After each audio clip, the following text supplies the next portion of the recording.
Rumah semi di Sentika ini menyimpan cerita penuh inspirasi oleh pemiliknya Suzaitul Adwini Hashim. Dengan konsep modern farmhouse dan bajet sederhana, segalanya diadun sendiri perlahan-lahan menjadi syurga buat seisi keluarga. Saya pilih konsep ini ilham dari rancangan Fixer Upper, warna-warna cerah, elemen kayu dan suasana tenang yang tak lapuk di zaman. Ruang kegemaran saya pula ialah fireplace palsu dan kabinet TV di ruang tamu. Masuk je rumah terus rasa macam dalam rumah kampung Inggeris moden.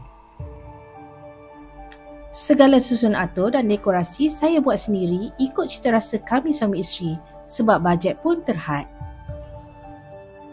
Untuk dekorasi, kabinet kami upah tukang, tapi kemasan dinding dan perabot IKEA memang DIY sendiri. Tip untuk makeover bajet terhad, cari saja di Pinterest, buat sendiri, pilih warna yang tepat dan jangan beli barang dekorasi berlebihan. Ruang bilik diadun dengan warna pastel yang menenangkan. Dekorasi juga diadun bersesuaian konsep.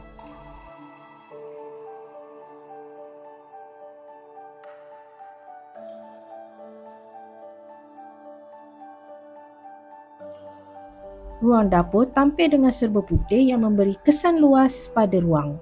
Sebuah kaunter pulau dan meja makan mengisi ruang dapur ini. Semoga perkongsian ini memberi semangat untuk anda cipta rumah impian juga. Ingat Deko, ingat impiana.